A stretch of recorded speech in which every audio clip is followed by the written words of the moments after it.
নতুন গণমাধ্যম হিসেবে এশিয়া পোস্টের পদযাত্রা শুরু হচ্ছে। শুরুতে অভিনন্দন জানাচ্ছি এশিয়া পোস্টকে। নতুন মানেই হচ্ছে পুরাতনের যে জীর্ণতা রয়েছে, মালিন্য রয়েছে সেগুলো দূর করে একেবারে পরিষ্কার, ঝকঝকে, স্বচ্ছ একটি গণমাধ্যম হিসেবে হচ্ছে এশিয়া পোস্ট কাজ করবে। এটি আমরা দৃঢ়ভাবে বিশ্বাস করি। একটা আয়নার মতো, স্বচ্ছ আয়না যেখানে সত্য নেই এবং প্রকৃত ইতিহাস, প্রকৃত ঘটনা প্রবাহ যেটি আছে সেটি যথাযথভাবে পুঙ্খানুপুঙ্খভাবে হচ্ছে উপস্থাপিত হবে। এটি আমরা বিশ্বাস করি এবং এটি আমরা চাইবো এশিয়া পোস্টের কাছে।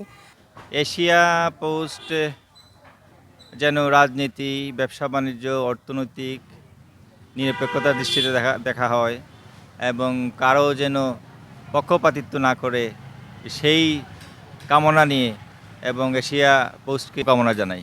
আমরা চাইবো এশিয়া পোস্ট যেন সবসময় সত্য আর নিরপেক্ষভাবে সংবাদগুলো প্রচার করেন। পাশাপাশি নারীরা যে ক্ষেত্রগুলোতে পিছিয়ে রয়েছেন, আমরা চাইবো যে এশিয়া পোস্ট যেন সেগুলো তুলে ধরেন।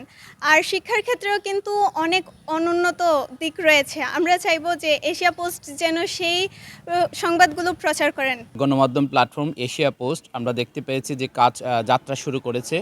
আমরা আশা করি যে এশিয়া পোস্ট তাদের বস্তুনিষ্ঠ সংবাদ পরিবেশন এবং সত্য উদ্ঘাটনে সবসময় দৃঢ় অবস্থান থাকবে।